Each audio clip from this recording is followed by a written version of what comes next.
Most of what you've probably heard about productivity is either a lie or a great exaggeration. And worse, some of these so-called hacks may be actually harming your ability to focus. And so in today's video, I'm going to give you my top 10 productivity myths that are a waste of your time. Before we get into that, however, if you are new here, hello and welcome. My name is Cooper, and I'm a recent college graduate documenting my journey as well as giving advice to you all here on this YouTube channel. So if that is something you are interested in, feel free to stick around. All right, productivity myth number 1 is multitasking makes you more efficient. Now, this is something we've all heard, and I think it comes from just a misunderstanding of how our brain really works. So think of it like this. Say our brain can operate on 10 productivity joules an hour, right? Just to make up some, energy conversion, whatnot. 10 productivity joules an hour, right? And say you choose to put all that towards one task in that hour. You've now dedicated all of your brain energy, all 10 productivity joules, to this one task. Cool. Now what happens when you multitask? Multitask, say you split it in half. You now focus on 2 things at the same time in the same hour. Now what you've done is you've taken your 100% brain capacity of 10 productivity joules in this example, and you split it in half, and now you dedicate only 5 productivity joules to each activity. You are spending energy on both, you are leveling up both, you're being productive in both areas, but you're not being as productive as you could be if you focused all your energy on one.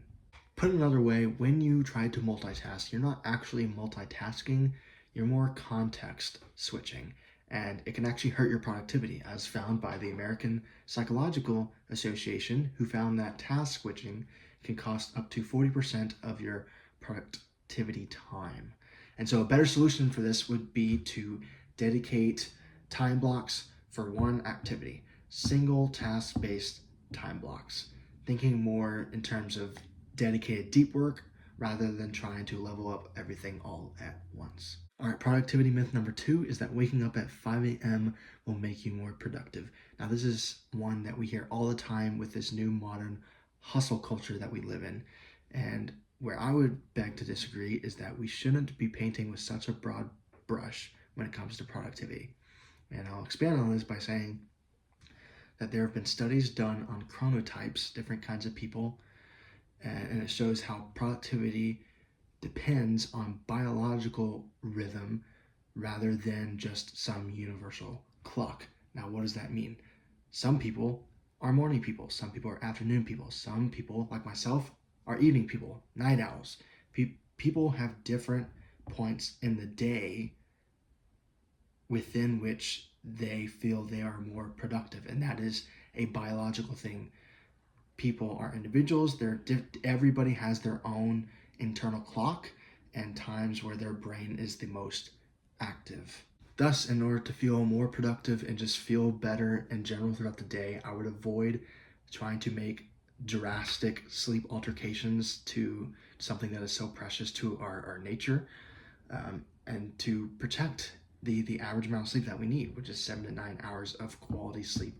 Don't just wake up at 5 a.m. just because someone else told you so, and especially if you try that and you feel like crap, like you're not actually being more productive, because the truth is that it really is down to the individual. Moving on to productivity myth number 3. This is another one that's fueled by our hustle culture. It's that working longer hours equals more output. And this is another one that is debunked by studies showing that productivity drops sharply after around 50 hours of work per week and nearly 0 after 70. And now what does this go to show? It is yet another fact, another stat that helps back the truth that productivity is something that is subjective to the individual and their tendencies and their needs.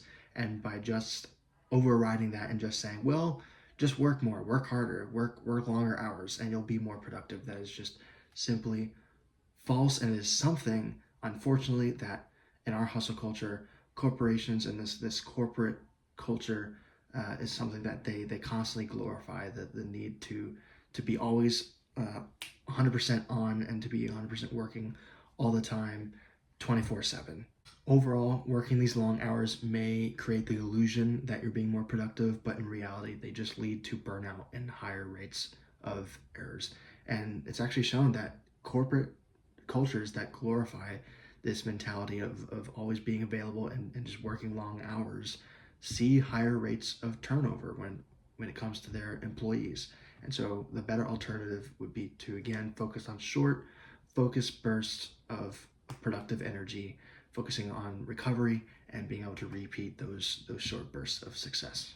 Productivity myth number 4 is to-do lists are always effective. This is another one that we get sometimes wrong, is people always say, oh, if you want to be more productive, make a to-do list and you'll feel the dopamine from scratching each item off the list. The problem is we all have so much going on in our lives that when we actually go to write down that to-do list, the list is over 100 items long.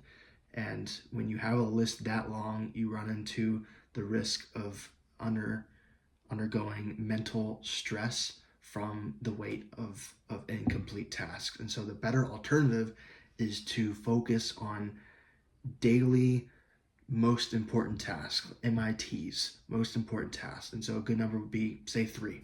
So whenever you go to plan out your to-do list for the day, list your 3 MIT's most important tasks and focus on getting those 3 done. Moving on to productivity myth number 5 is that motivation always comes first. And this is something I dedicated a whole video to a couple weeks ago, just this concept of motivation is a myth. And what I covered in that video is that there's tons of research showing that motivation actually spikes after you take action, not prior. And the dangers of believing that you need motivation in order to begin taking action is that you're just always waiting for inspiration and you're just wasting time and effort, because if you're just constantly waiting for inspiration, you're never actually going to start the thing that you're wanting to start.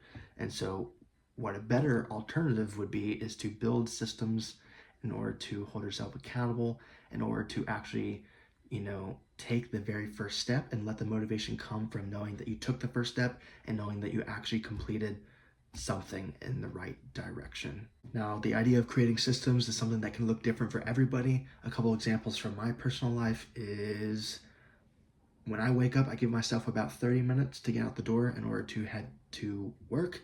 And so some of the systems I've created to help myself be efficient in that time, small amount of time, maximizing my sleep while also getting to work on time, is laying out the clothes the night before. I know exactly what I'm going to wear the following day, and so it's just a matter of just taking the time the night before to set those clothes out. Another example is relating to this YouTube channel. I brainstorm usually like the week leading up to a post. I now post 2 times a week, so now I give myself a day or 2 to help brainstorm, but I've put those systems in place so that when it comes time to film like I'm doing now, I am prepared, I've held myself accountable, I know what I'm about to do, and I know I can follow through on my promise to myself with 100% accuracy. Productivity myth number 6 is to always say yes to everything. Now, Warren Buffett has a really good quote with respect to this myth, and it goes a little something like this, quote, "The difference between successful people and really successful people is that really successful people say no to almost everything." Now, what Buffett is essentially saying in this quote is that saying yes to everything equals diluted energy and diluted focus. And another big proponent of this is the idea of FOMO. Fear of missing out is something that pushes people into commitments that they don't necessarily care about and will, in fact, be a waste of your time. And this is another point of hustle culture, the idea of never missing an opportunity, always saying yes, because you never know when that next big opportunity will arise. Because if you say no, you might be denying something that is big for your career or whatever, right? And so I think that the better alternative is to go in with a filter to know what you actually want in life. When you get faced with a dilemma, a yes or no opportunity, ask yourself this question: does this align with my top 3 priorities in life? If yes, say yes to it. Gladly be productive in that pursuit that aligns with your life goals. If no, say no. There's no harm in saying no. No is the most unused yet most powerful word we can sometimes say, especially today. So don't be afraid to say no. All right, productivity myth number 7 is that apps and tools geared towards productivity will save you. And this is another big one. We love our apps. We love our tools geared towards productivity. We are a culture that is run by apps and technology trying to make us think that we're being more productive, when in fact, according to research, people spend over 25% of their work time switching between apps. And what this does, like just think about the sheer number of apps that are out there and that we use day to day. Things like Notion and Trello and Word and all these apps that we use. We have such a complex environment, right? And just think about all the wasted time that we spend constantly relearning new systems. And what we're doing is just essentially we're burning time instead of actually using it and saving it towards things that are actually going to be more productive. And so a better alternative is to stick to a minimal setup. This is not to say that apps and tools are bad. They're definitely good, but pick the ones that you actually use. One calendar, one task manager, one note-taking app, on and on and on, right? Choose one that does a task that you need to do really, really well and ignore the rest. We want to shave down the extra fat and make ourselves as streamlined as possible. Productivity myth number 8 is that busyness equals productiveness. Being busy equals being productive. This is something, boy, we tell ourselves all the time. This is something I'm guilty of, right? And what is this really like? This is like if I had a Fitbit that tracked my steps and I had a goal of getting to 10,000 steps. I get there by just stomping in place instead of actually walking, right? It's the myth that any activity equals action, equals results. We fool ourselves into thinking that by just doing something, that automatically means that we're being productive, when that is not the case. In fact, research shows that 2 out of 3 workers feel, quote, busy but not productive. And that's because busyness feels rewarding. We get that dopamine hit from checking off tasks, feeling busy, attending meetings all day. But we all know that we attend those meetings and they're all just full of crap, right? We attend useless meetings for useless amounts of time, and we tell ourselves that we're actually being productive when we're not. And so the alternative is to actually track outcomes, not hours. Track the amount of things you actually get done, not the amount of time you spent thinking that you got things done. Productivity myth number 9 is that breaks are wasted time. This is another foolish one that's been pushed on us from hustle culture. And the way I kind of want to tackle this is from the perspective of an athlete, right? Athletes train with built-in recovery.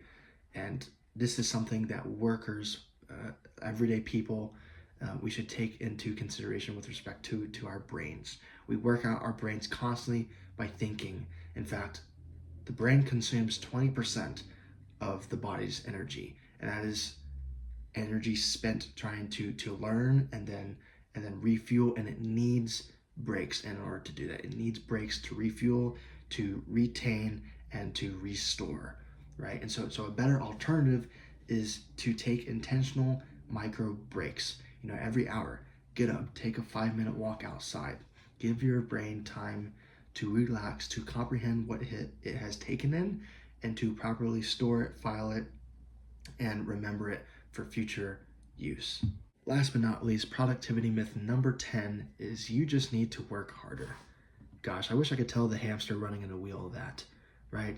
Hamster's running in the wheel, and you just need to run harder and you'll get out of the wheel. It doesn't work like that, right? Effort without clarity gets you nowhere. And this hustle culture that we live in that sells this constant mindset of hard work, and just you just need to work harder, or you're not working hard enough. It has diminishing returns, right? And for example, burnout costs U.S. companies $300 billion annually, according to the American Institute of Stress. And what does that tell us? Is that this idea of constantly just needing to work harder leads to burnout and actually costs us billions in the long run. Best alternative is to step back, gain clarity, and then to actually execute with a plan and to execute with intention rather than just running in the wheel like the hamster. And with that, those are my top 10 productivity myths and how to counteract them with better alternatives. If you liked any part of this video or found any part of it useful, feel free to stick around on my channel where I post new videos every week, Tuesdays and Fridays at 12 p.m. Eastern Time. See you guys next time. Hope you guys are well. Have a good one. Godspeed.